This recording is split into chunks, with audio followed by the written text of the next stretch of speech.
रामजी लाल सुमन सपा सांसद के घर में तोड़ फोड़ के बावजूद, प्राण घातक हमला के बावजूद सांसद महोदय ने माफ़ी नहीं मांगी।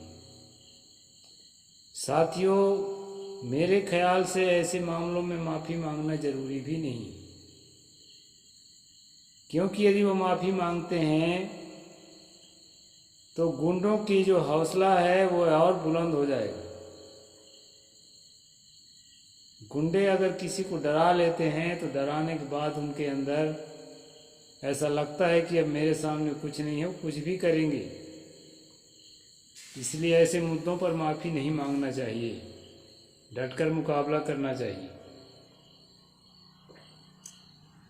साथियों, जैसा कि राणा सांगा को रामजी लाल सुमन ने गद्दार कहा, और मैं बहुत सारे वीडियो देखा तो कई विशेषज्ञ लोग कहते हैं कि राणा सांगा गद्दार नहीं था, उसने तो लड़ाई लड़ी थी, चाहे भले ही परास्त हुआ हो।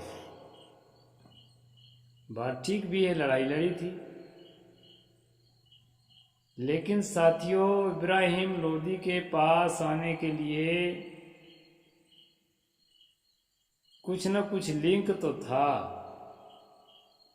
कुछ न कुछ संबंध राणा सांगा के साथ था बाबर का। तभी जो है बाबर ने यह बात कही कि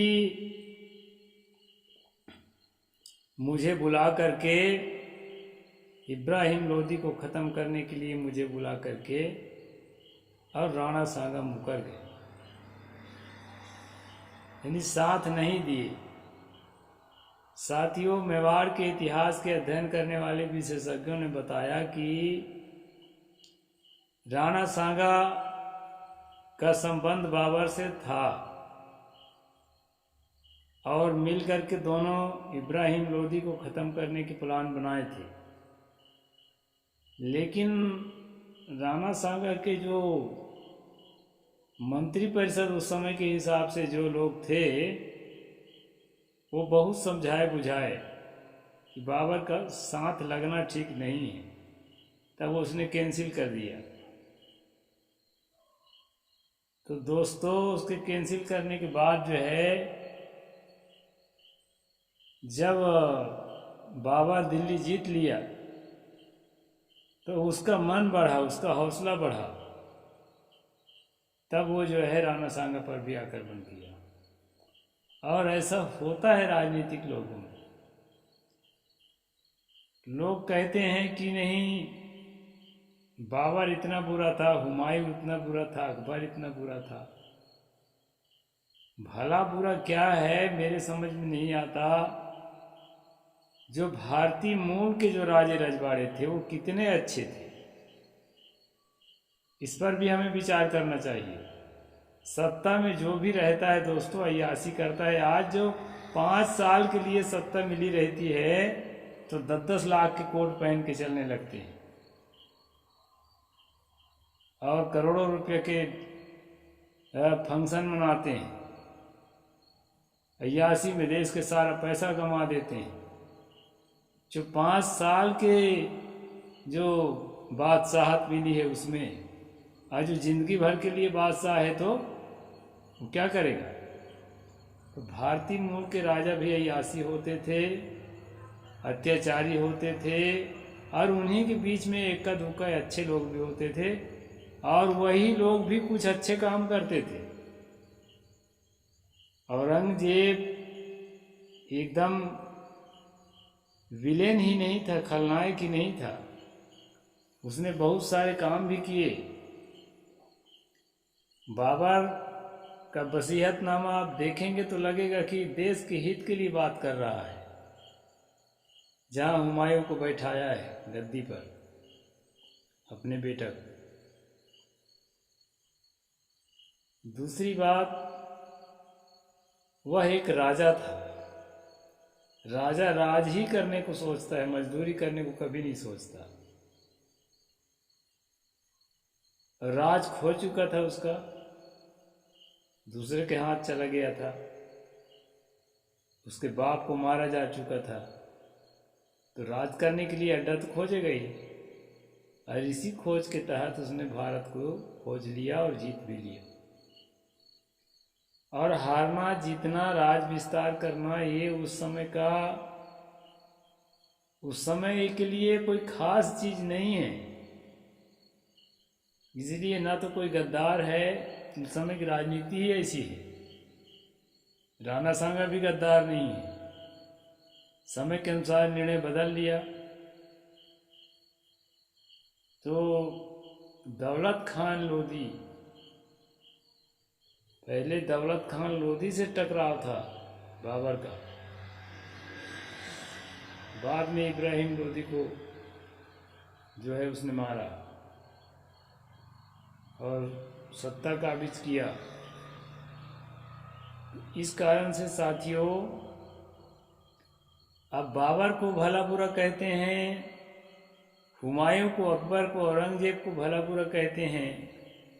ठीक है भाई, सत्ता में रहकर उन्होंने गलती की है तो उनको भला बुरा कहना अच्छी बात है, लेकिन उनके सहयोग में जो लोग थे वो कितने अच्छे थे। उनका सहयोग करने वाले जो भारतीय मूल के राजे रजवाड़े थे, उनको भला बुरा क्यों न कहा जाए। इसमें गुस्सा होने की क्या बात है, जाति वाली कोई बात ही नहीं है। राजा तो राजा है, किसी भी जाति का हो, उसकी पूरी जिम्मेदारी होती है। तो मेरे जाति के राजा को रामजी लाल सुमन ने ऐसा कह दिया, ये सोचना गलत है। जैसा है उसको वैसा कहना, किसी भी जाति का हो, कोई बुरा नहीं है। इसलिए मेरे ख्याल से उनको माफ़ी नहीं मांगना ही अच्छा है। और दूसरी बात, सबसे बड़ी बात, देश की कानून व्यवस्था कहाँ गई? कोई आपत्ति है तो डेमोक्रेटिक सिस्टम से,